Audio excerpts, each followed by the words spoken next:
My name is Aram, and my pronouns are he, him. I'm the writer and producer of the Dungeons & Dragons podcast, God's Fall. My name's Dylan. My pronouns are he, him, and I'm a physicist from Canada. Welcome to Kill Every Monster.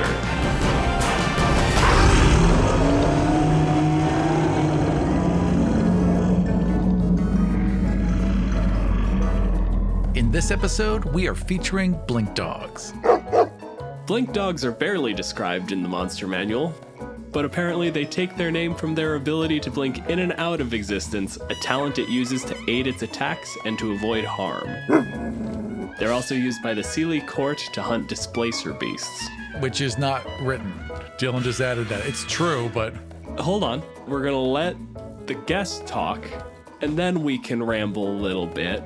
Finish the intro. We are joined by Jessica Marcrum. Jessica, also known as Angry Nerd Girl, was killed by an angry mob before rising from the grave, laptop in one hand and a feral cat in the other. A perennial Emmy nominee and occasional winner, she is a co-founder of Unseelie Studios and has also created numerous playable atrocities like Dumpster Fire and Oops, All Draculas. She has contributed to work published by A Thinking Ape, Cubicle 7, Hit Point Press, MCDM, and Onyx Pat. Jessica can be contacted on Twitter at Miss_Jess03, on Twitch at twitch.tv/angrynerdgirl, and via her website, jessicamacrumwrites.com. Welcome to the show, Jessica. Hello! Thank you so much for having me. I'm sorry I gave you that bear of a bio to read. Don't worry, because by the time they hear it, I'll have re-recorded it and it'll sound smooth.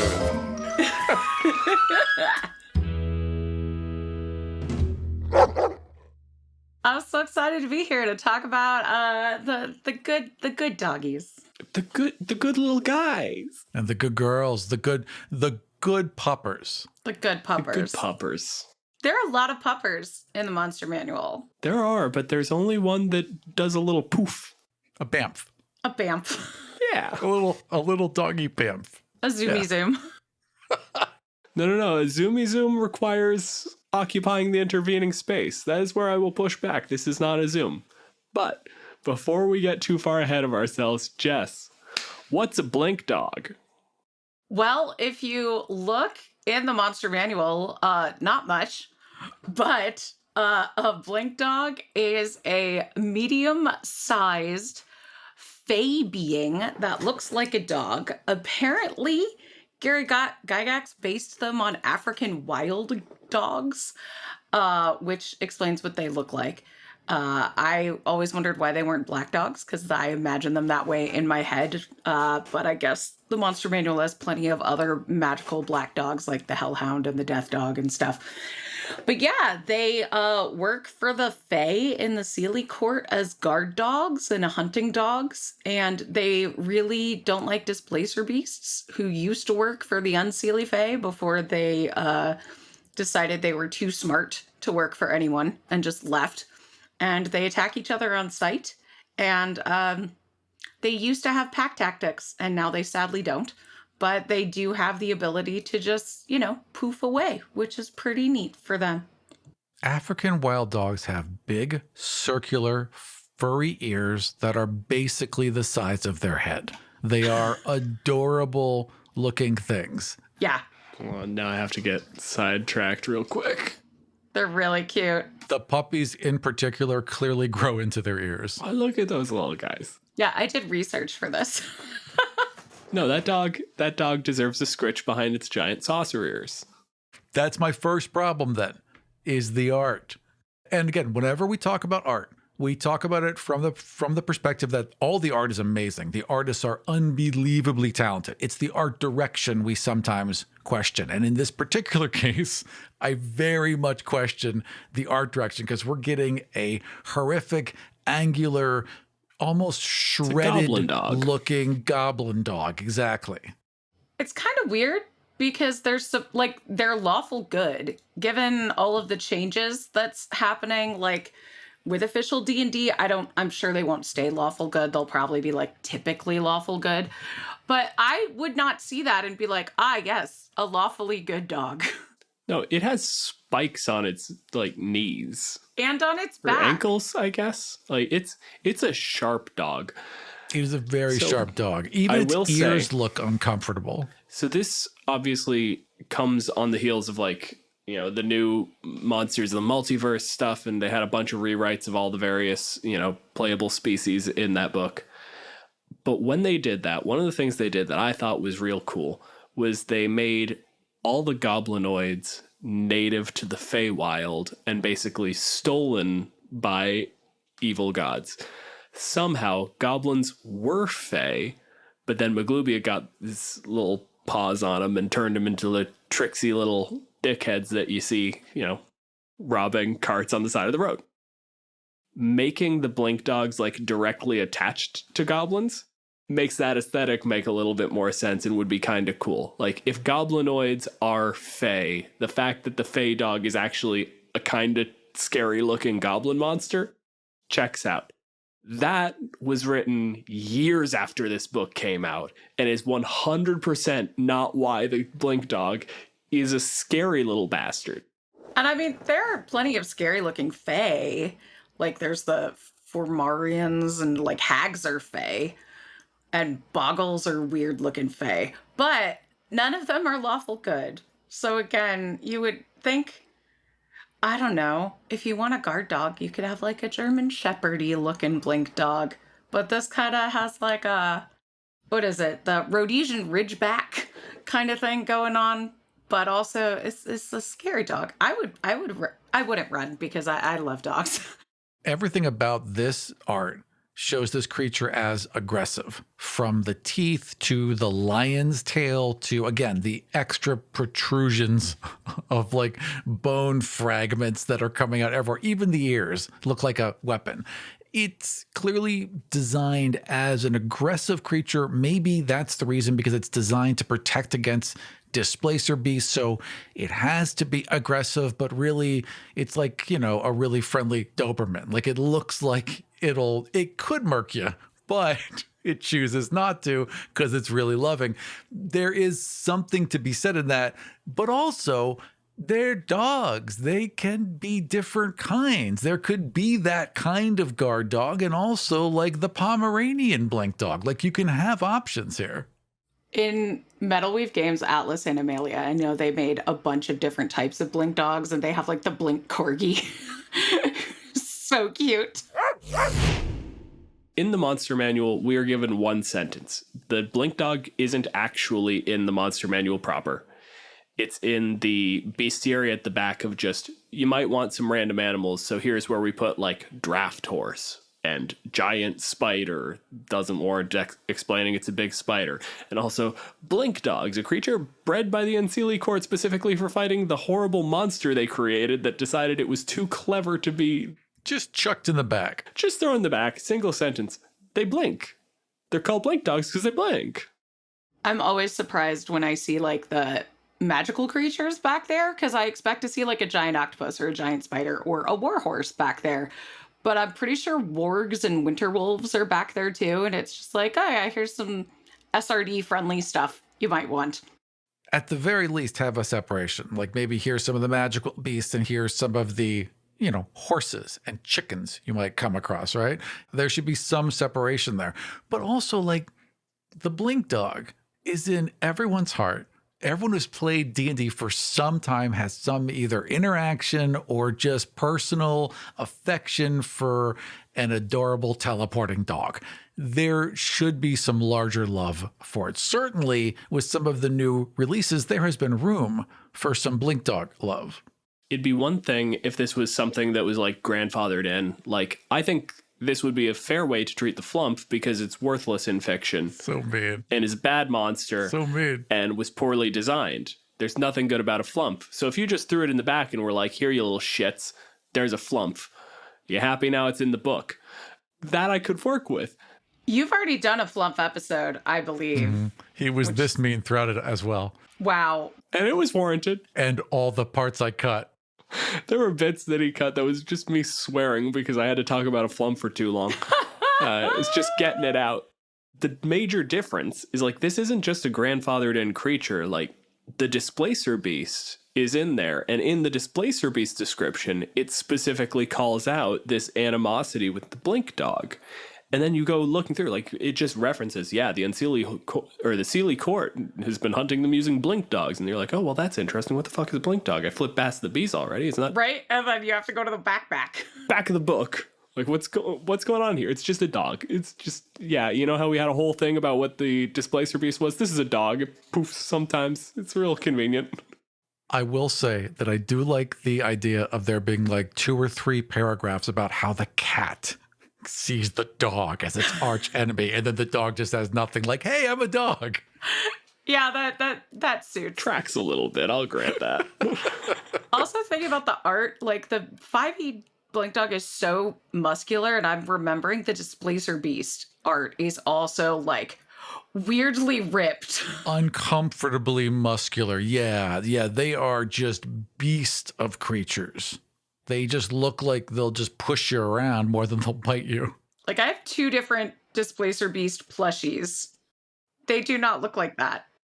The Displacer Beast is after a panther. Sure, it's a sleek, muscular thing, but they do look like they've been hitting steroids and taking creatine before they run to the gym at 7 a.m. They just have that kind of bro look to them, which is weird, especially for the dog. In the case of the Displacer Beast, you're dealing with something that is actively malicious and that is a hunter and that is coming, like, it gets sleek, and then you get those muscles because it's an intelligent creature. It is hunting. It is becoming strong. It values power. But when you think of a hunting dog, like, you get a hound, you get a floppy little mess of a beast. Or a little terrier, like a tiny little thing that could go into holes. Especially with the teleporting. I want to see like a fat Blink Dog. I want a Blink Dog that is a terrier just running into like the hole under the tree and then just reappearing next to your leg like it wasn't in there. I grew up with a dog who would only play fetch for my dad. For the rest of us, if you threw a stick, she would literally point at it and then just look at you. Right. There it is. What do you want me to do? Sorry, you lost that. It's one of the creatures where I just feel like there's some, again, it's a quote unquote unintelligent creature, right? The way that we understand intelligence, they don't have discernible personalities, but dogs have very discernible personalities. We've all seen them. We've all seen dogs be distinctly different from the same litters. There's so much you can pull out of characters with a monster like this, much more than just like a random encounter. This is a character arc. This is we have to take care of something now. This is bring the party together to save this because it's in danger. There's just so many ways to get players very emotionally involved because it's a puppy. This is just a good pooch.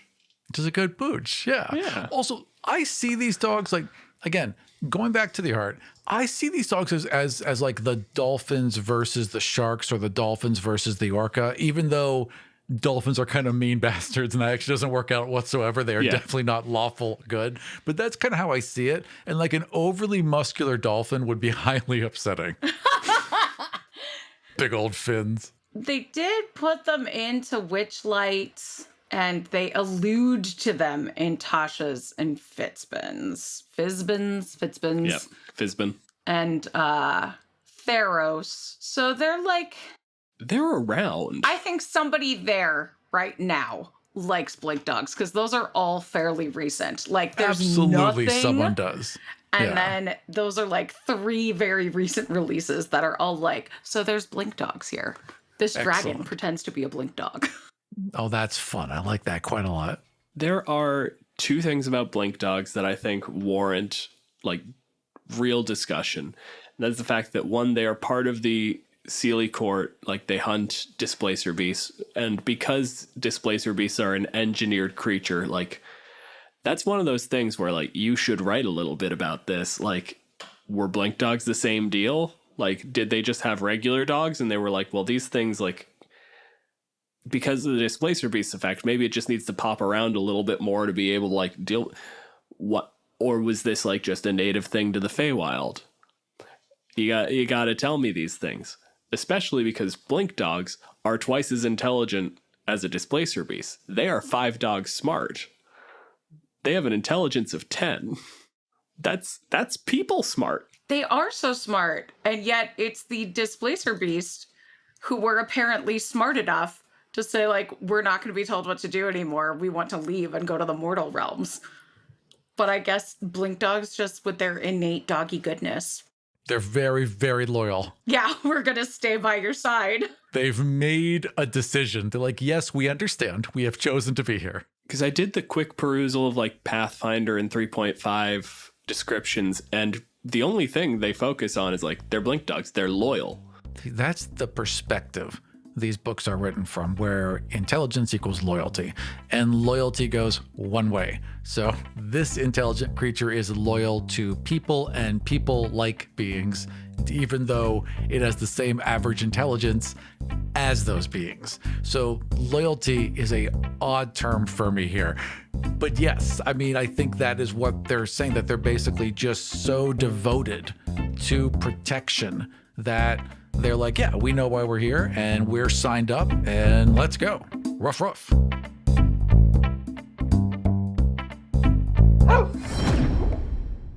You want to talk mechanics real quick? Always. So Let's talk numbers. They've got a chonky bite. a D6 is a decent sized bite, but at the same time, when I'm thinking like D6 plus 1 in terms of raw damage output, like that's someone with a short sword who isn't particularly good at it. For them being CR 1/4, though, that's significant. Is it? Because I think the goblin is scimitar with a +2, is it not? Yeah, but how many hit points does the goblin have? The blink dog can hang in there for a while and deliver a couple of bites. It's also a single target. Goblin is also 1/4. It's a D6 plus 2, and it has, a third of the hit points. But again, you're not going to fight. You're going to fight 4 goblins. Well, again, you're going to fight 4 blink dogs. You're not going to find one. And I would give them back their pack tactics. It's crazy that they don't have them. I would too. Especially because, like, they're hunting dogs. Yeah. It can teleport and bite in the same round. No, it can't. No one else gets to teleport and then attack that round. Oh, wait. Yeah, it can. That is a pretty devastating attack. They could also bite and then leave. No, it can't. Which is even better. Oh, yeah, it can. Why can it do that? That's so weird. Why is that a side note? That's written so strangely. Right. You think they would make that would be the lead. I think because it's a recharge, but if they rephrased it so it was like a bonus action? Teleport recharges on a 4 to 6, so it's a 50-50. The dog magically teleports along with any equipment it is wearing or carrying up to 40 feet to an unoccupied space it can see. For the record, 40 feet is its move speed anyway. Before or after teleporting, the dog can make 1 bite attack, which is a really strange way to write it because if it's under actions, right? So calling it just teleport, you assume, like, that was my base assumption, was just this is a teleport effect. But if you were going to write it, normally you would say, like, on the dog's turn, it can do a bite attack, and if available, it can teleport. Like, for any other creature that has multiple actions, like, if you would expect it to make, a claw bite, this bear can make 2 attacks with its claws and 1 attack with its bite. The vampire can make, 2 attacks, and then if it has a target grappled, it usually gives that spiel. I don't know why this one is written differently. Because it's the tiny section, and they just probably didn't have space in the physical book. Right, which is probably also why they cut pack tactics, which is unfortunate because, again, this dog, if they're dealing with a displacer beast, and that's what they're made to do, that only makes sense if they can all pop in, surround it in one move, and all bite at once, and then or pop out and pop in and take turns so they're not all hit at once. Like, they have to work as a team because there's no way one blink dog is taking down a displacer beast. There's no way 2 blink dogs, maybe even 3. Like, it's probably going to be 4 or 5. That's when it's an actual fight. A displacer beast is a challenge 3 creature, and it has 85 hit points. You basically need a party of blink dogs to take down a displacer beast. Or befriend a displacer beast. Yeah, I don't think so. I mean, maybe, but I think maybe like if they found a display, I think if Blink Dogs found a Displacer Beast kitten, they would be like, okay, we're not just going to murk this one. We're going to figure this out. Cats and dogs living together. You're right. Try and raise it properly. That's probably happened, which would be amazing, by the way. I now want to write that story right now of the Displacer Beast that's very protective over its Blink Dog family. That would be fantastic. The little Displacer Beast actually barks. I love that. The trouble is, like, the Displacer Beast was written so actively, like, maliciously. Like, specifically, the Displacer Beast hates. It loves killing things. Like, that's the way it is written. Though, honestly, having written an entire monster manual of just cats, like, if that's kind of how cats are. You could still find room. Like, the Displacer Beast could still be a little asshole, but a little asshole for good. A little murderous killing machine for good. Like, I love my cats, but I know that if they were big enough and I did not wake up in time to feed them one day, they would eat my face. We love cats because they're little jerks. I mean, they can be incredibly sweet and loving and like the nicest things in the world when it suits them. Everything is when it suits them. And that is like, it's like one of the most honest interactions you're going to have is with a cat. They're not trying to hide shit. They'll show you exactly who they are all the time. A Displacer Beast is challenge 3, which is an experience budget of 700. If you had 6 Blink Dogs, that's 300 experience worth of Blink Dogs. And according to the challenge rating math for the DMG, if you have between 3 and 6 of a creature, you double the experience when you're calculating effective challenge rate. So that means that 6 Blink Dogs is worth 600 experience, which is still slightly under the fight with a Displacer Beast. And a pack of dogs is officially a number of 5 to 10 dogs. So that actually lines up really well. A pack of Blink Dogs still probably can't take a Displacer Beast. Well, no, that's when they have to use intelligence. They have to trick the Displacer Beast a bit. They have to be smarter in order to pull it off. Yeah, they have to use tactics as a pack. God, if only there was a mechanical way we could represent that. Yeah, no, they have to have it. Unfortunately, Jess is right. They just ran out of room. That's got to be what it is. But it really does harm the idea of the Blink Dog. It's almost like, why bother putting it in if you've reduced it that much? I'm not even thrilled about the teleport being on recharge, but fine, whatever. I'll take it. So there are 2 things that bother me about the teleport. One is it being on recharge, and the other is that it's at the dog's speed. Especially at relatively low challenge where you're going to have a Blink Dog, where a Blink Dog is material to the fight. Like, throwing in a 22 hit point creature that can deal a d6 plus 1 is immediately meaningless past like level 3 or 4. I'm thinking it's useful for opportunity attacks. I mean, to avoid opportunity attacks. The other thing it would be useful for is avoiding terrain effects, but one, just at low levels, you're not going to be dealing with particularly complicated and dangerous situations like that. I mean, it's good for, really the thing it's good for is if you're a hunting dog, you can just poof across a river. But the other thing is, like, because people are running more and more theater of the mind these days, it means that those terrain things become more and more nebulous. So the necessity of it, being able to teleport at your movement speed, becomes actually meaningless. I would like to see something that makes that teleport mechanically worthwhile. It's one of those things, again, where it'd be great if there was like a young Blink Dog and then an older Blink Dog, much like how they do a dragons. I just like that idea so that you don't miss a window to use a cool monster. Because Dylan's right. Once you get past 3rd level, Blink Dogs are no threat without pack tactics. And even with that, not much. But if there's a stronger, more alpha, I suppose, even though that's not a real thing and totally made up. Right. If there's a stronger version of the Blink Dog, A, it may take your party by surprise, and B, you get the opportunity to use these monsters more than just that one point in the campaign, and then they're gone. I think if you wanted to homebrew it for your own game, you could either even do something like give one of the Blink Dogs the leadership ability that like the knight has. Oh, that'd be cool. Yeah, so give all of your Blink Dogs pack tactics and then give one of them like an extra hit die or two in the leadership ability. And there you've got a pack. Give them that teleport ability and say that when it makes that attack after a teleport, it gets advantage. Ooh, yeah. Like, part of the Blink Dog strategy is that they are Blink Dogs in society. Intelligence 10, they will go to court and talk to everyone. Like, they are still intelligent creatures. But then when they fight, they act like regular dogs. They're barking and they're screaming at you. And then suddenly they're behind you. And you find out that that noise is an active tactic of like, no, because we're loud, you know where we are at all times. So when we're suddenly not there anymore. That's terrifying.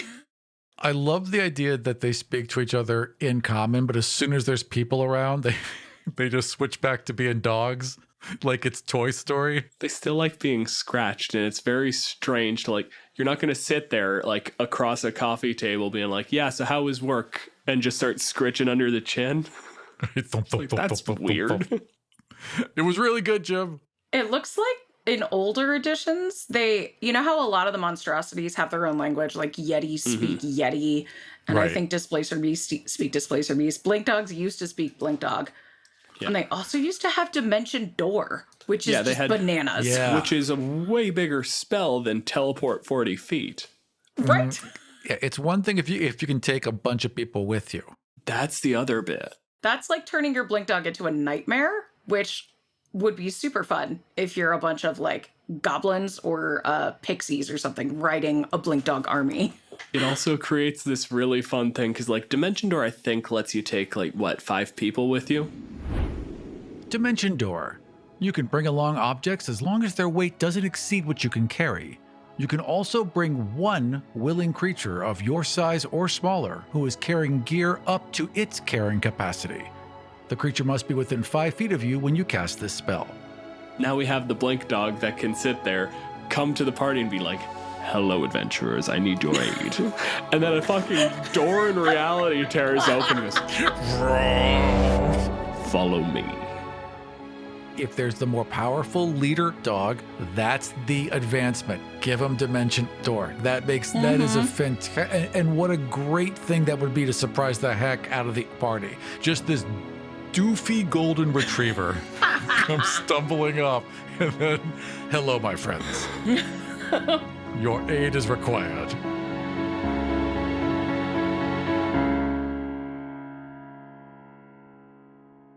Jess, is the Blink Dog a monster? You know, I have fundamental issues with this question because on one hand, anything in the monster manual is a monster. So by that metric, a commoner is a monster. A bandit is a monster. Knights are monsters, which is true. All knights are monsters. I got my start in Uncaged, and the whole thing was like, let's tell the monster side of the story.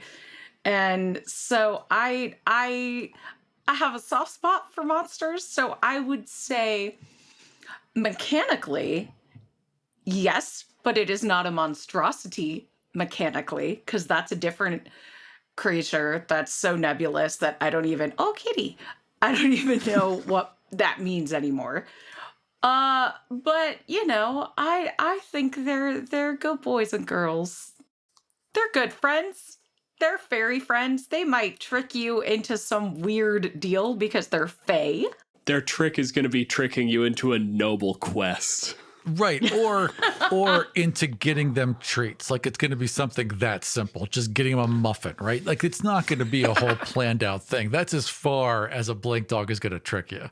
And I showed Aram this before you joined the call, but the original art of the Blink Dog really just looks like a badger.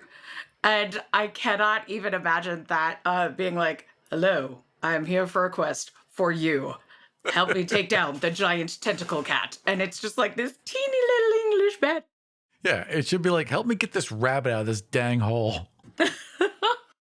So, like, looking at the Blink Dog, like, that's an eminently murderable enemy. Like, as far as the animal kingdom goes, like, that dog is dead. And it's picking fights with a giant murder cat with horror tentacles. Yeah, especially if it can't teleport at will. If it's always unsure of when it can teleport It's like again. 50-50. Yeah, that is a heck of a thing. I will say I don't think mechanically, like if you're trying to translate the mechanics in narrative, I don't think it's that the Blink Dog has an unreliable teleport. I think it's that the Blink Dog doesn't teleport really quickly. Right. So it takes time to recharge. It can only do it every 10-15 seconds. Like it's an exertion of effort to teleport. It's not that it knows when it can do it again. It feels it coming back up. Yeah. It's like, imagine, chasing after someone and just leaping as hard and as far as you could possibly go. You're not going to land and fucking do it again, but specifically. No, I'm probably not going to run. Well, yes, you're an old broken pile of twigs. Yeah, when you say imagine jumping, I imagine jumping once. One jump. Just dig the grave here.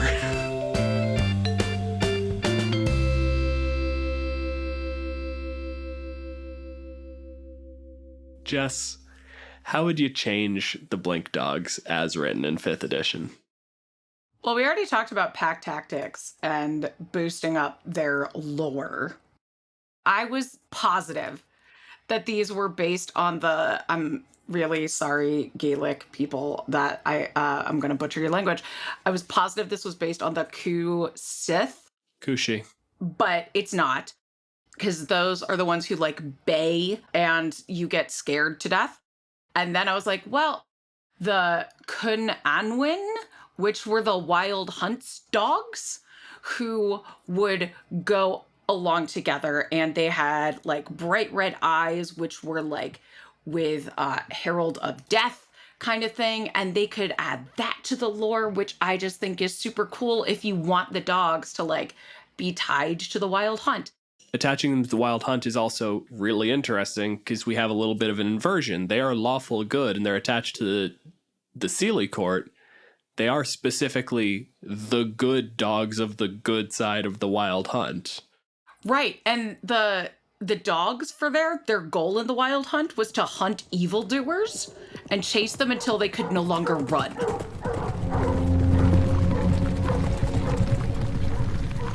I started looking up myths about African wild dogs, and apparently in Ethiopian lore there was a thing where it was don't hunt them with a spear, do it with a blunted weapon, because if you stab them with a spear they dip their tail in the wounds and flick their blood at you and you immediately die. And I was like, well, that's neat. So if you give them a vulnerability to piercing weapons, but then gave them an ability, I'm thinking of the Banshee Whale or something, right? Where they did a reaction DC 12 con save or drop to 0 hit points. That would be neat. It feels vaguely necromantic. The whole idea of you get my blood on you and I will just kill you outright. It feels evil magic-y. It lets you build up a sort of Blink Dog society where it's no. We don't do that thing. There are abilities that you can learn as Blink Dog that are natural to us that we do not believe to be acceptable as tactics. Ooh, yeah. And then it's not, this is the Blink Dog, this is the Blink Dog level 2. This is the Blink Dog, this is the Shadowfell Blink Dog. This is the dog that wandered off into the woods and was no. I don't need the pack. I don't need the Fae. I can kill a Displacer Beast on my own. I can kill anything I need to.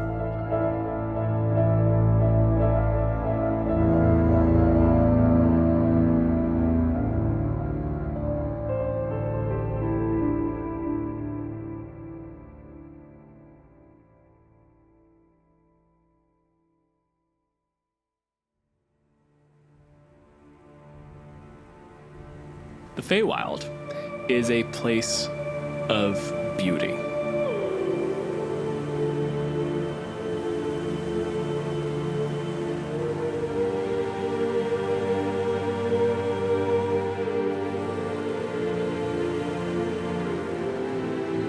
There's a level of chaos to it. There's disorder.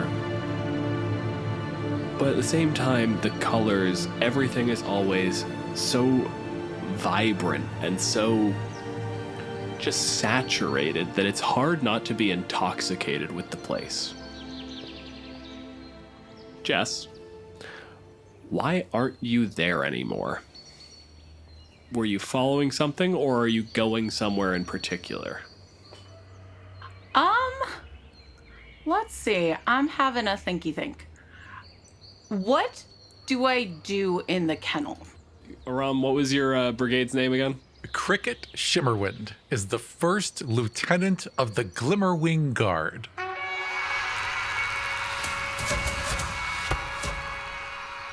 The kennel of the Glimmerwing Guard is generally hunting dogs. It is a kennel in that they can't put you in a normal house because doorknobs. Kennel invokes a very bare bones kind of ripped down structure. No, this is a mansion that a dog can get in and out of trivially. But as part of the Glimmerwing Guard, the kennel is used for hunting missions. There was initially a problem with displacer beasts. That has stopped being a problem, and now it's more or less just issues that come up when adventurers travel back and forth through the Feywild. They always bring something with them, or let something leave. They just adventurers. The whole inside of your house is filled with inspirational posters. You were always a good boy. Fuck off. I am a good boy. I'm the You best are a boy. good boy. It's written on all the mirrors. You are a good boy. You deserve treats. Written in letter magnets on the outside of the fridge. I'm gonna say, because I think this will be fun for me to run around and research. The displacer beasts are gone, but they could always come back. You never know where a cat's gonna be, and you never know where a cat's gonna hide. And I can't explain this to the people that I live with, but I did tell my other dog friends. And I can't tell them, but I can read. So, I've gone to Candlekeep to research displacer beasts. So I could figure out a spell to deactivate their displacing. I can find a book, and if I sit on it, or sleep on it, or eat it, I could definitely figure out how to hold a displacer beast in place. Oh no. No, that's perfect. That's perfect. I know nothing about Candlekeep except it's basically a monastery / library, and that's all I need to run off of. Big library. Yep. So, I'm gonna ask you 2 questions before we pass over. 1, how? How did you get over? Well, when one of the adventurers were leaving through a portal, they mentioned something about books, and they smelled like bones. So I just blinked to follow them when they were going through a portal, and then I ended up in this new place with all sorts of new sounds and new smells, and then there was a library that was really big, and people needed passes to get in, but I just whooshed in when the door was open. And the other thing I want to know is, where are you currently? How long have you been here, and where do you find yourself now? I'm gonna say I have not been here long. Okay. Then because I'm pretty sure Candlekeep is super, super guarded. it is, but also against active theft. I feel like dogs it'd be weird. Right. I don't know that they'd necessarily be on guard for it. No, it would be more like, whose dog is this? As Yeah. it came trotting past. There's enough purpose to it that it must. Somebody brought it here. It knows where it's go. Did it just open a door?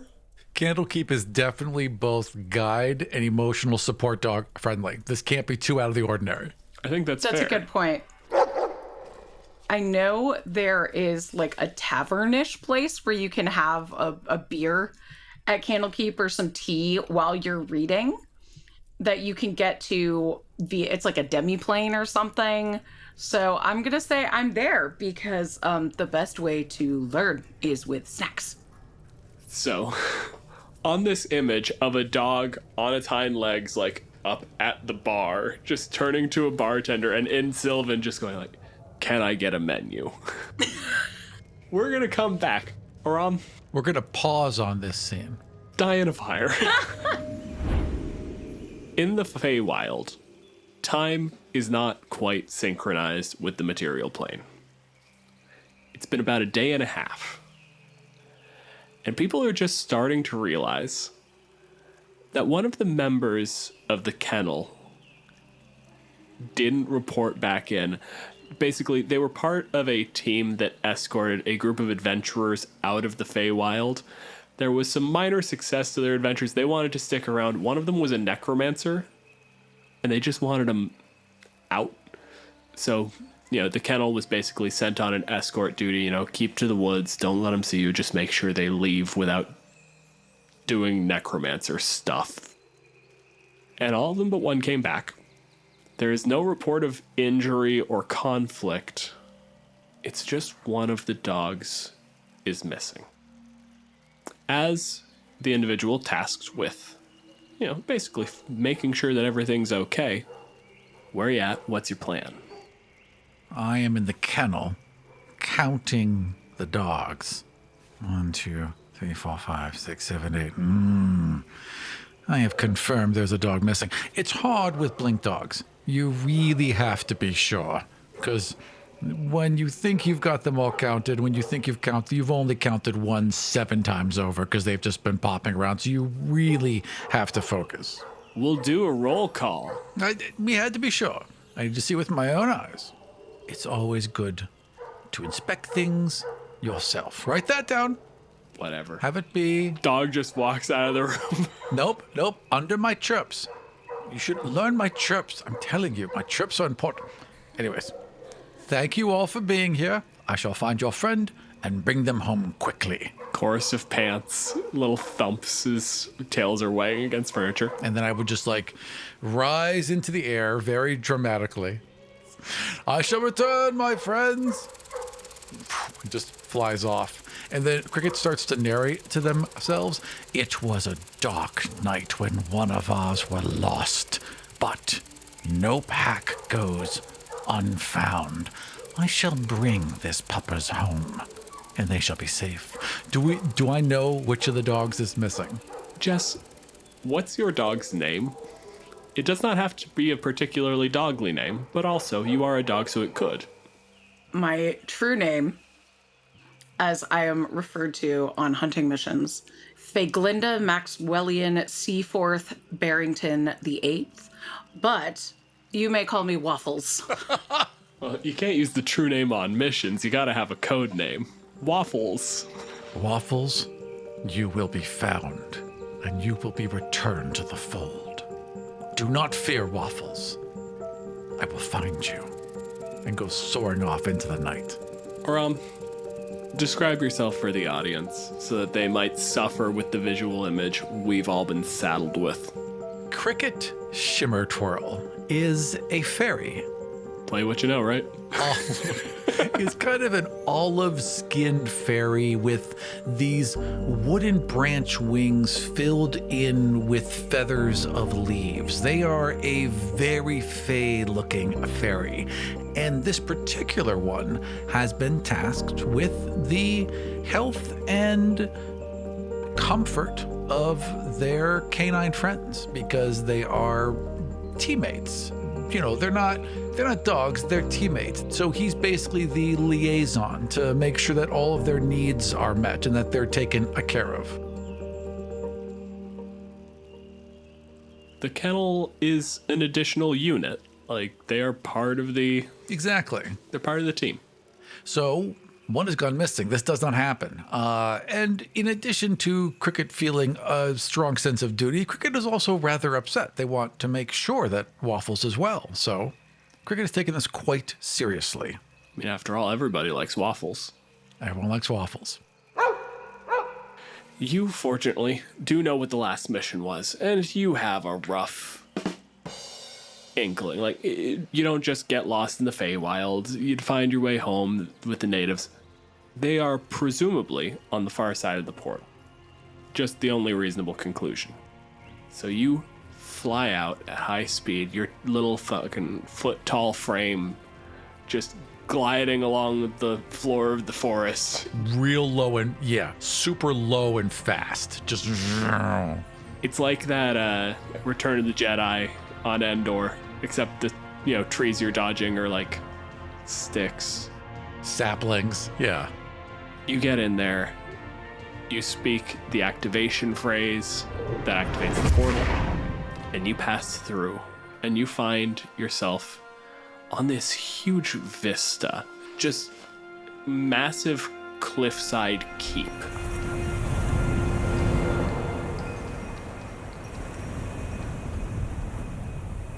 It is walled in, these tremendous walls, and there is a single high spire spiking out of the distance. There's clearly like a larger building to it. It's not like they built a fucking needle in the middle of this keep, but there's, for some reason, the architects decided one spot. One real tall one, the rest are going to be reasonable. It's called Candlekeep. It's on a cliffside. Let's assume it's a lighthouse. Hey, wizards, if it wasn't, it is now, fuckers.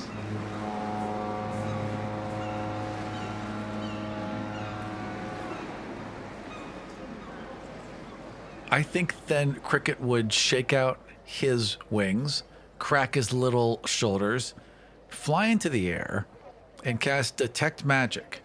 Fly towards the library and begin sweeping the ground, looking for little magical dog prints. Jess, how much does Waffles teleport when they don't need to? Ooh. I'm going to say Waffles does not teleport that often when they don't need to, because teleporting is unreliable. And you can do it, but you need to save it for when it really matters. The last thing you want is to need to make a quick getaway and you find that you're stuck somewhere. Okay, then Aram, I want you to just make me a survival check. +3, and I rolled a 12, so 12 plus 3 is 15. Candlekeep is one of the most important libraries in the entirety of Faerun. It is also heavily fucking warded. It's also a library, so like that lighthouse up at the top, that's not a fire. That would be just a terrible plan. It's a very bad idea. So this place in general, the moment you pop on Detect Magic, it's almost washed out. It takes a couple of seconds to kind of be able to see the shapes, and you're certain, like, now you kind of got a background vibe of the place. You could probably, like, when you're in there, use it and be okay. It just caught you off guard at the moment's notice. But right now, like, especially kind of getting equilibrated, you don't think you could see the residue of a teleport unless it was fucking immediately, just moments ago. The other bit of information that's important is because this is such a well-traveled library, you're looking for dog tracks up a main road. Everything indicates that if you were going to go anywhere, you were going to go here. But you can't quite see anything that hints Waffles. Okay. I'll keep the concentration going then as I fly up to the main entrance. I am here on official duty. You actually pass through like one or two layers of security of just mundane guards. Just glide on through, right? Who just like see you come past at like a foot tall, and there's a moment of, what the fuck? Oh. You go to make it past the last one, and there's a little snap of the fingers. You just barely hear it. And you see the effects of a shield spell basically pop up in front of you. Little disc. Yeah. I slam on the brakes just in time. Excuse me, do you have business inside the keep? You turn, and there is what looks like a monk. Not in the D&D sense, but in the we're in a in a sort of monastery type setting, like Yeah, in the brown robe kind of sense. toilet bowl monk, not kung fu monk. Then a cricket would soar up to eye level, deep bow, official bow with a swirl, and then do a little turn as he comes back up. Hello, I am from the Sealy Court, and I am here to fetch one of our companions. Have you, good sir, seen a dog lately? Are you seeking a particular dog? Many have companion animals that they take in. They're not allowed in the library, of course, but they are allowed within the walls of the keep. This dog would be alone. And this dog can teleport.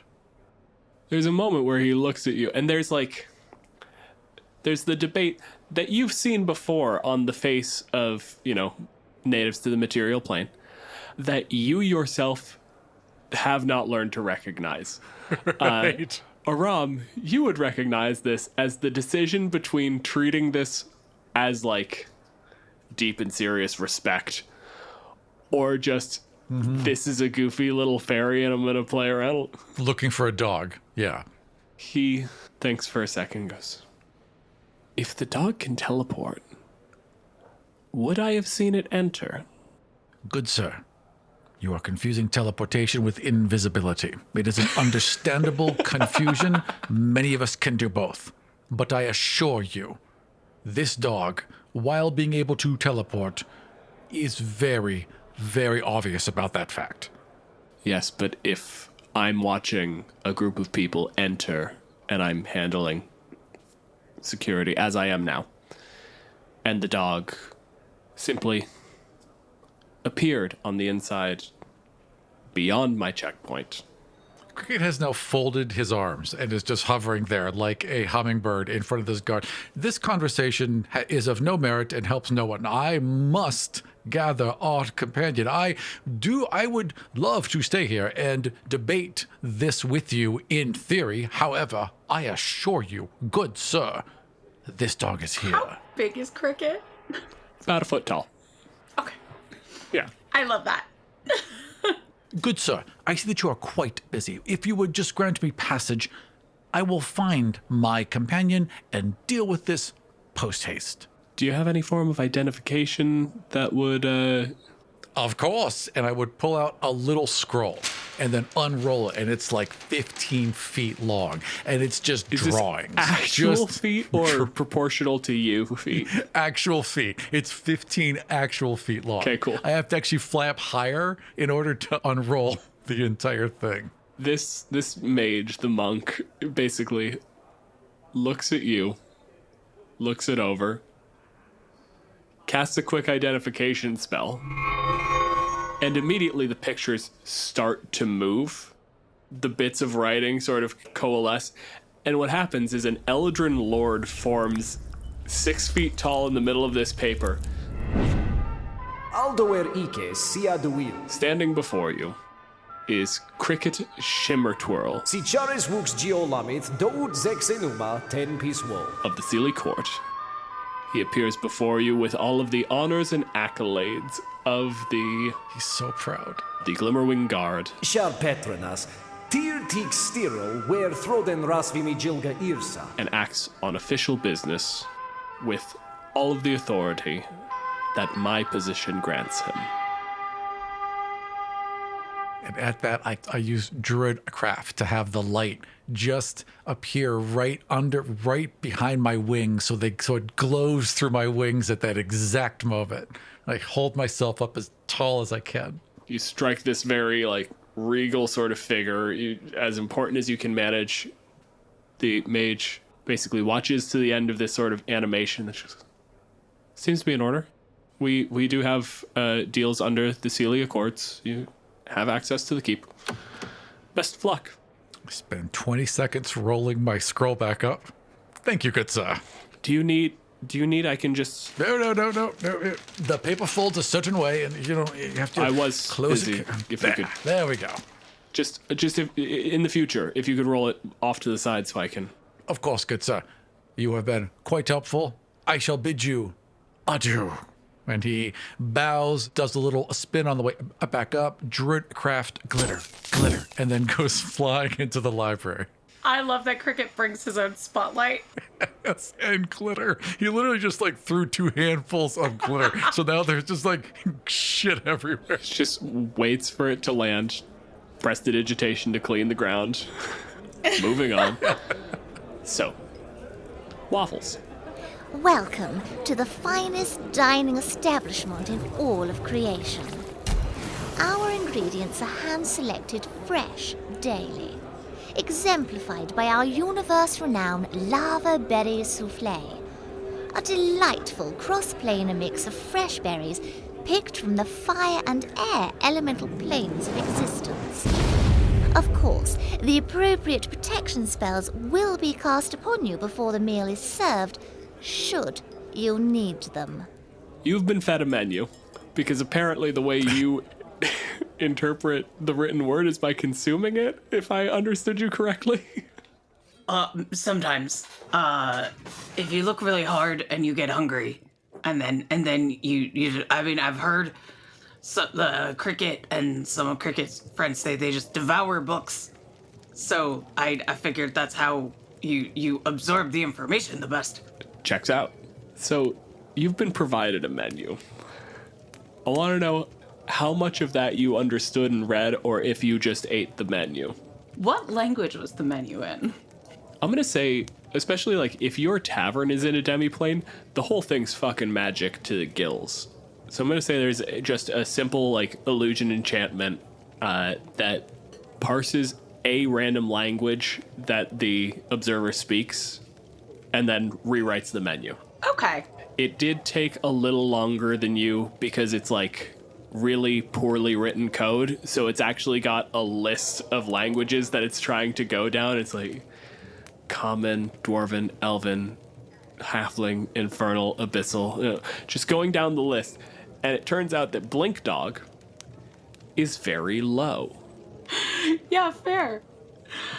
I was wondering if it would just put the menu items into pictures. I'm kind of curious if Blink Dog would have a written form, or if that's how the information would be conveyed. That's up to you. That's your call. But it conveys the information in a way that is comprehensible based on your fluency. I'm going to say it becomes sense. Yeah. Because dogs have pretty bad vision, and if you're a blink dog, you also, like, I don't know how far they can see. I know their passive perception is okay, but it's no better than, like, most people's. So, like, they have to rely on their smell and their hearing, so it's gonna just be like, oh, these are all the different smells you can have here. I'm an amazingly perceptive dog. Well, yeah, you're a dog. You're just like, it's the keen senses thing, right? Yeah. So, you're provided this menu. I want to know, basically, are you going to make an order? Like, what is your game plan? I'm sniffing out what everybody else at their tables are getting, and I'm seeing what the, like, scariest, smartest looking folks in here are getting. So I'm looking for, like, the necromancers and the paladins and anybody wearing a lot of robes and covering their face. I'm like, ooh, they'll know the good magic. So what are they eating? Whatever they have that smells delicious, even though in my heart, what I want is bacon. Because I don't know what bacon tastes like in the Feywild. So I'm definitely going to order bacon, but with a side of I'll have what she's having. See if I can scope out what they're reading and do like a paw on their leg and then another paw and then the face. And I'm begging to see what they're learning or reading about. But if they give me some food too, that's also cool. And as you're kind of looking through, basically what you arrive at is none of the wizards, no one who looks like an actual academic is ordering anything that should be eaten with your hands or is a liquid. No finger foods, nothing with a spoon. Because that's the stuff that gets on books. They must not eat their books. No, it's absurd. Just how they even get it inside them then. There is a tendency with folks like paladins to lean a little bit meat heavy on the diet. There is one guy who very clearly was brought by his like 3 friends at the table. No interest in any of this. just a big plate of cabbage and bacon, just kind of stewed together with like an ale, basically, to create almost like a sauce to it. And he is having the time of his life with no books. Refuses to read. Just, I'm here because you're here. I'll leave when you leave, and then maybe we'll do something I'll like. I wonder if he ate his books already. Does he smell like books? He does, in as much as anyone who has been inside the library for several days develops a certain general must to them. Okay. But he doesn't smell like he's eaten any books lately. Honestly, he's eating like kind of a fried together onion, cabbage, bacon. He has a general scent to him that may overwhelm book. I would definitely go up to that guy, and I'm not going to try and get his book, but I am going to try and get some of his snack, because he seems like he doesn't belong in a library. Then what I want you to do is I want you to give me 2 rolls. Okay. They're both going to be, I think, straight charisma rolls, because I don't think the Blink Dog was given any skills. Nope. But for the record... Oh, yes, we are. Perception and stealth. Okay, so it's a persuade and a performance. Okay. Because you're trying to get some food out of him, and then I just want to see how well you do conveying just a dog. I got a nat 20. Don't roll the second one. He is overwhelmed. Like, your performance stops being relevant because you show up, you put a paw on him, he's like, oh, a dog! Guys! Bork, bork! Dog nailed being a dog. Not being a Blink Dog is also the accomplishment. I wag my tail. He just starts like scratching. He's like, you hungry? Come here. He grabs the plate. Like, the guy next to him is eating something. It looks like some vague samosa-like structure. So it's on like a smaller plate. And he just pushes that onto the table, takes the plate, dumps some of his food onto the plate, and puts that down. His buddy, the very apparent cleric of the group, looks at him and just goes, what the fuck? It's like, it's a dog. I'm gonna nuzzle him. We're just going to deal with these people by class. The fighter or the cleric? The fighter's the one who fed me, right? Yeah, you nuzzle him and he's just like, he is getting in deep in the bit of scruff, like right behind one of your ears. Like, this is a man who knows dogs. He's doing his job. Do that waggy tail that like thumps hard on the table leg. You are left sitting there, like, scritching as they kind of like go back to a conversation. They mentioned that their friend's going to be coming back.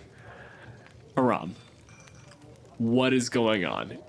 We're seeing this incredibly happy dog just being scritched and loved. The camera pulls back. It glides past a couple of bookshelves, and about 4 rows back, Cricket is pressed up against some books, just looking around the corner and nodding.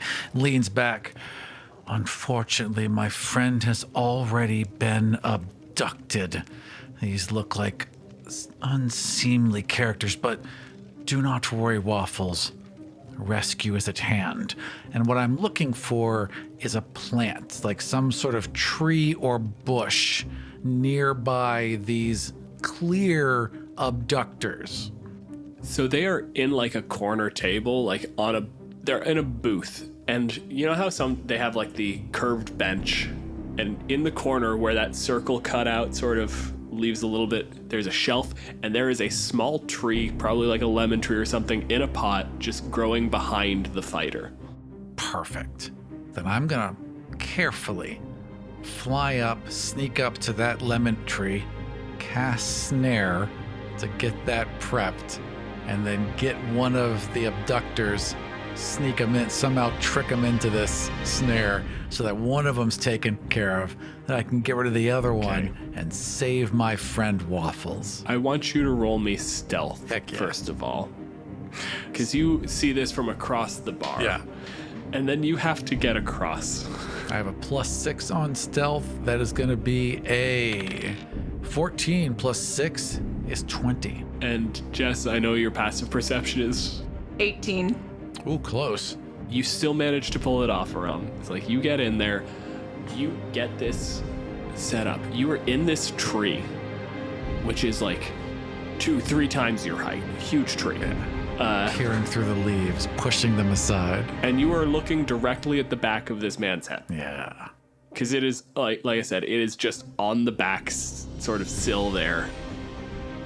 And you just quietly start like tracing the runes off to the side on the bark of the tree. Just activate the spell. And you see this conniving little man.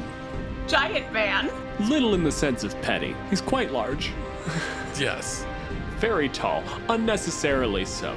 Humans in general seem to grow to absurd heights just to prove a point. They take up so much space. They're very inconsiderate. And do they warrant any of it? Not really? that I have seen. No.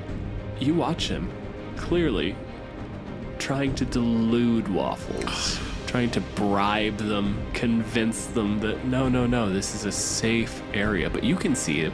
He's carrying so many weapons. This is clearly a dangerous man that we should not be associating with. You're such a good dog.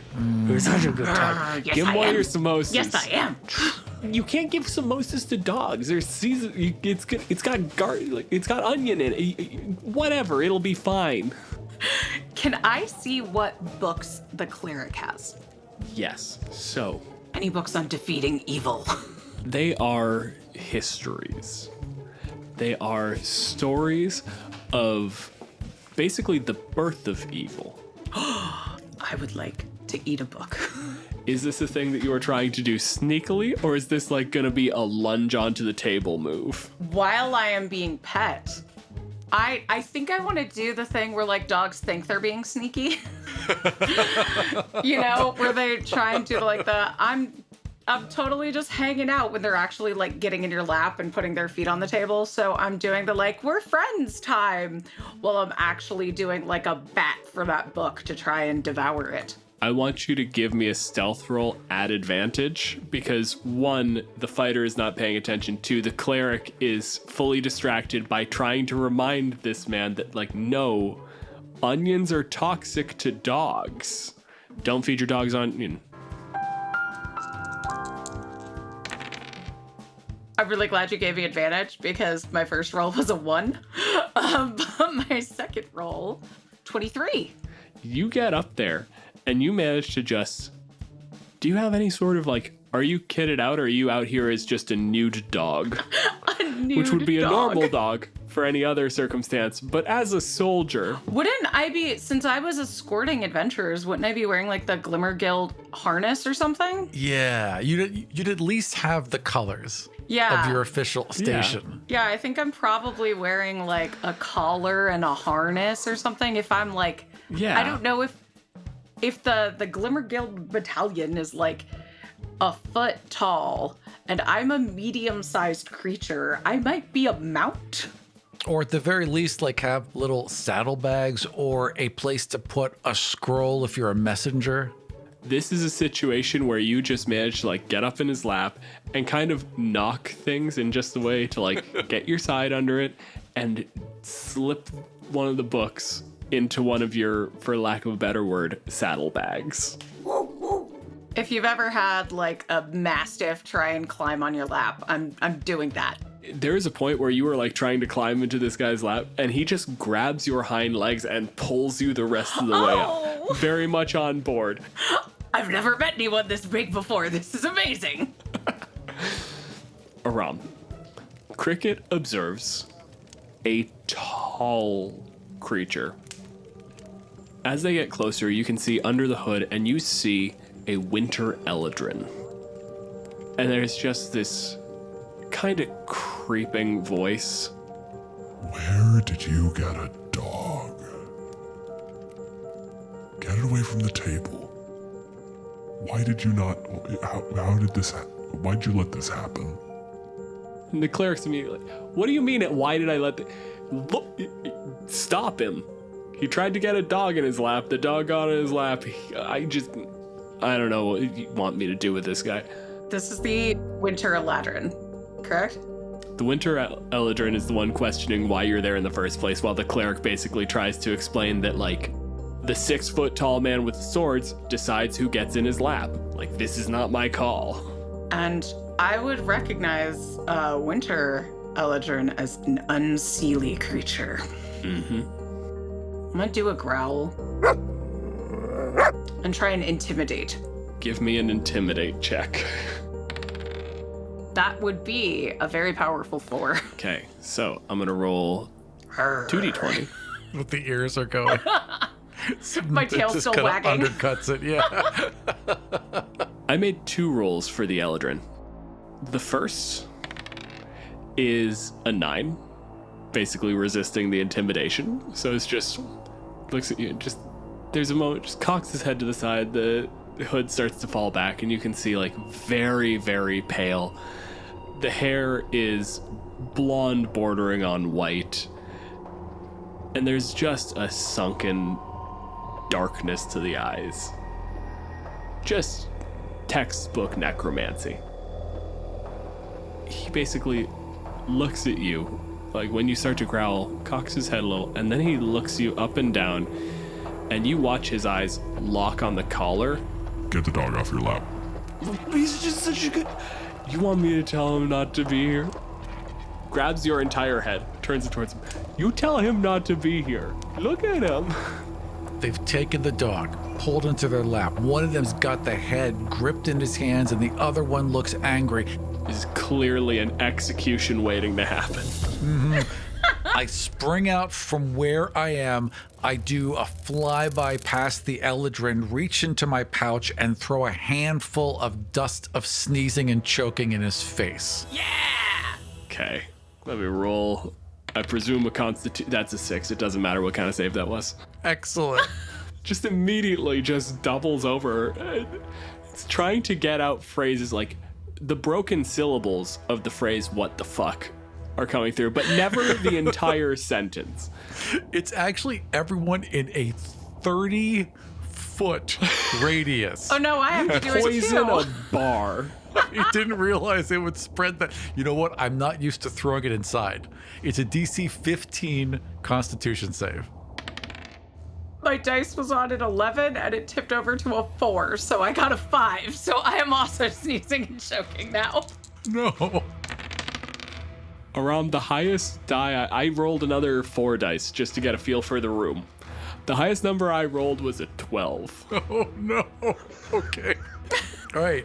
Anyone who fails is unable to breathe while sneezing uncontrollably.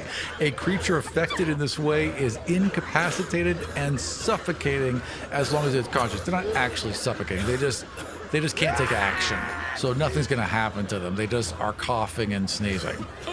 I'm gonna give you, for the purposes of the narrative here, that this is like a toned down version. Yeah. But those rules are very explicit.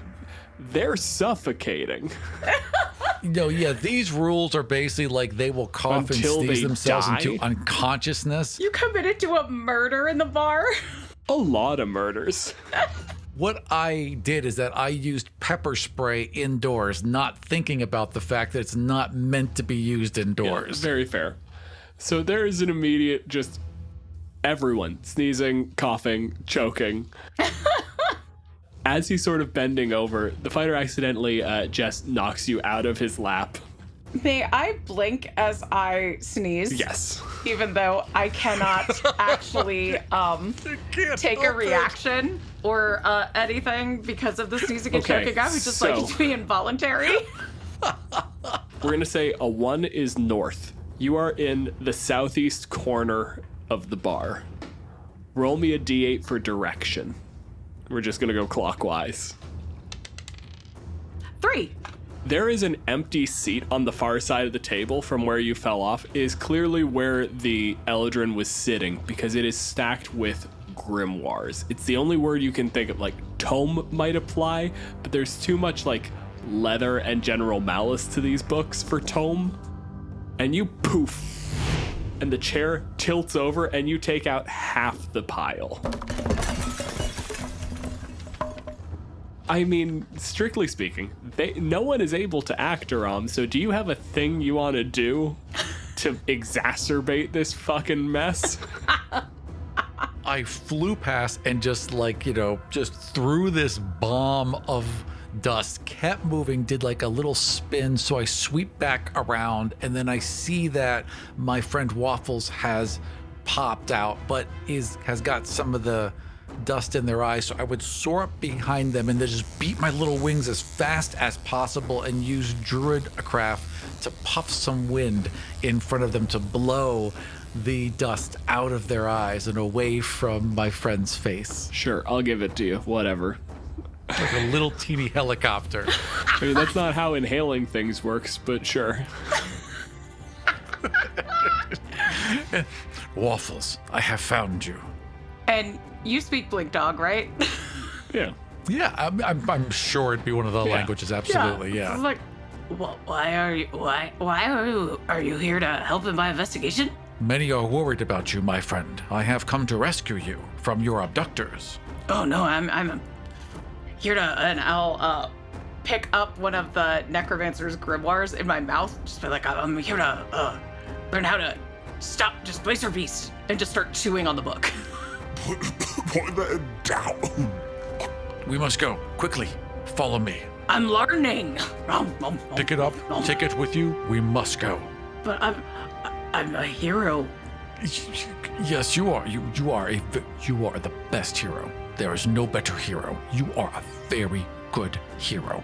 But we have to go. Wiggle tail. Yes. A very good hero, though, is responsible. Don't let him. Quickly. Come. And he's got the collar and he's like flying as hard as he can to try and pull you. Aram, I want you to make a dexterity save. That's gonna be +6.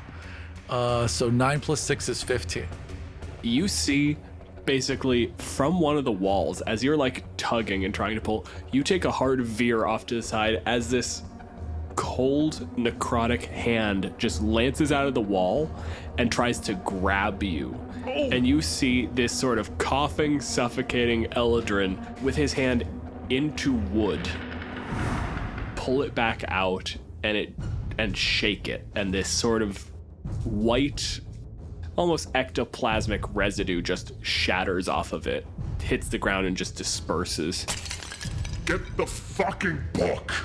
Cricket now positions themselves in between this monster and their friend Waffles and takes out a single sling bullet that they have painted lavender with a little teeny flower on it and loads it into their swing. And Now this is an important question, Rob. Mechanically, yes, is this sling bullet a thing? yeah, he has an actual sling. He has a sling and a sling bullet. So it's just a regular fucking rock. It's just a regular rock, yeah. Oh, it's not like magic No, stone so or that's something. just a painted rock. This Okay, is cool, a painted rock. Just so we're clear, he paints all of his sling Okay, cool. bullets. Yes, Great. Stellar. like Yeah. little teeny Easter eggs. All right, go for it. Finish your narration. I hate you. He just winds up and flings it right at this Eladrin's forehead as he shouts, "Run!" to Waffles. Okay. Give me an attack roll. All right. And while you're doing that, Jess, what are you up to?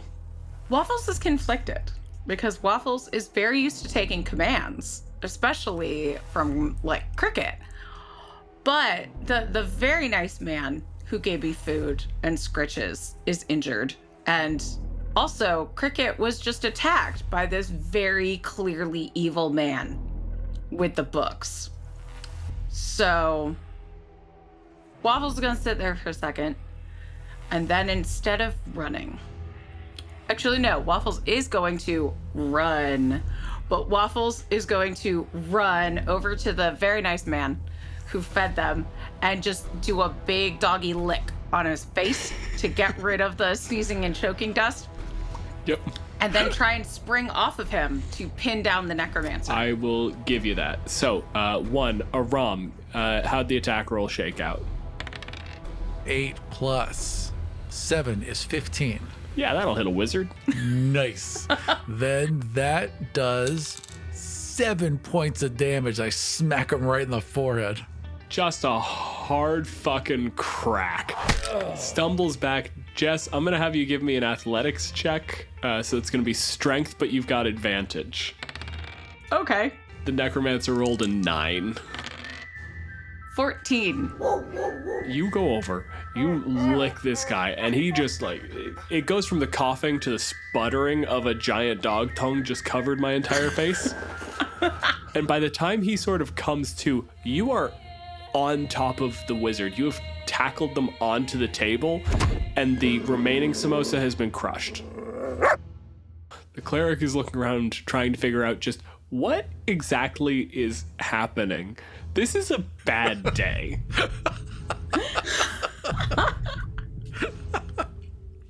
The wizard basically looks and goes, "That book is not for your kind. Drop it like a good dog." What language does he say it in? He says it in Sylvan. Oh, damn, I do understand that. I'm just going to, still pitting him down with my giant doggy paws, look at Cricket.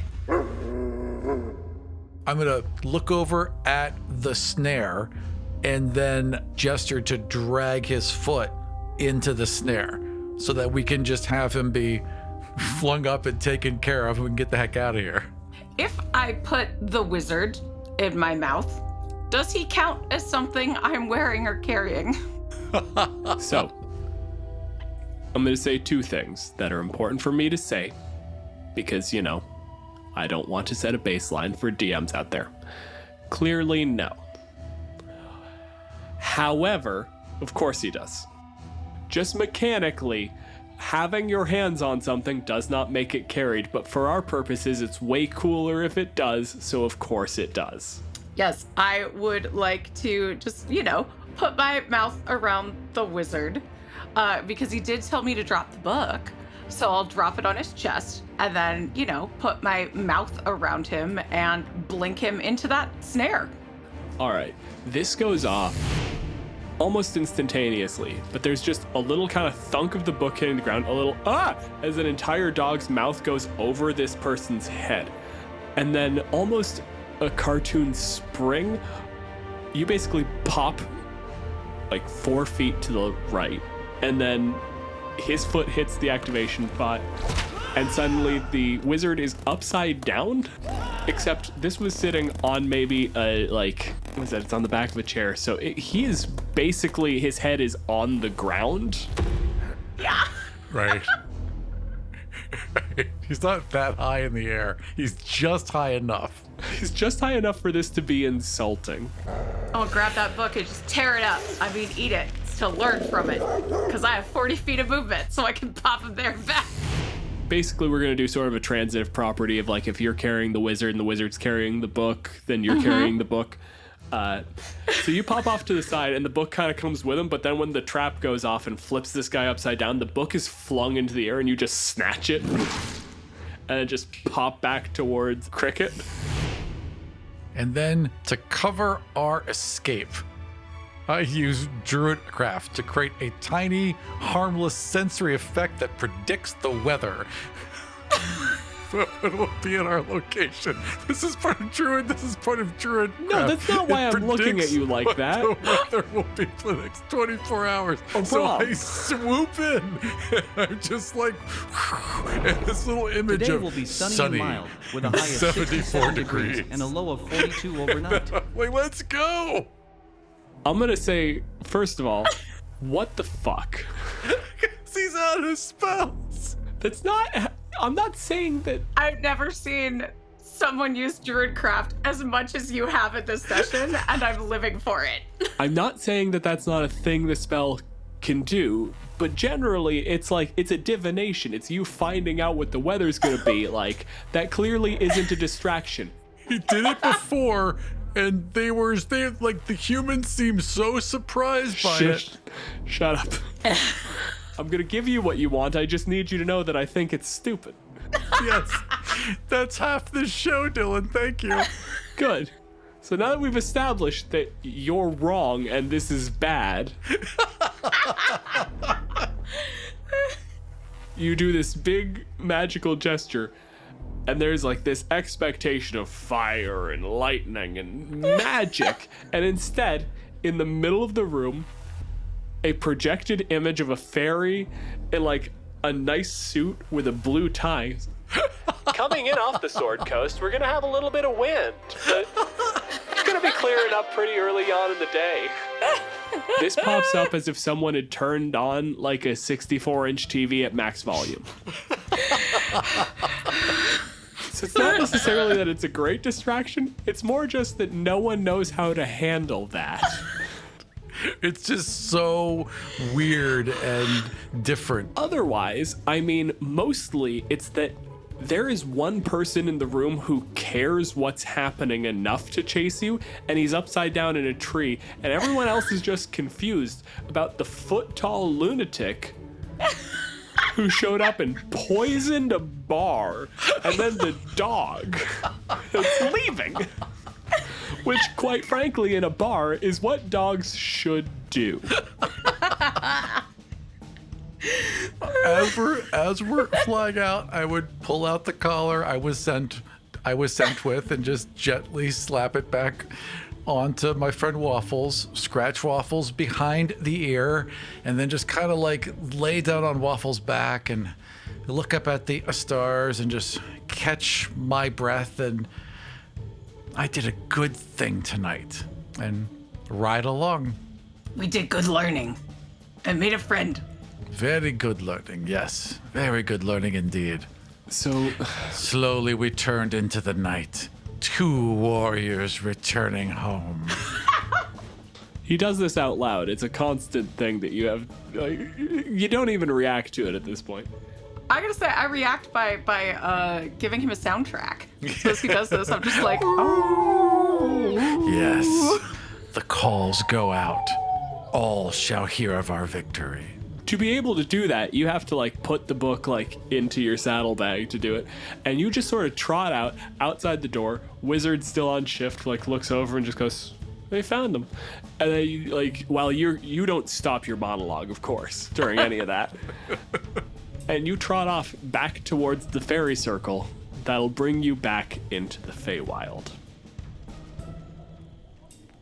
Inside the bar, there is an angry wizard thrashing, cloak up over his head, while his friend has a potted plant in hand that is attached to his foot and is just trying to like cut the right branch out.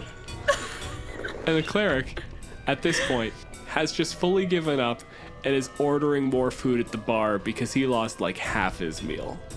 Oh, poor guy.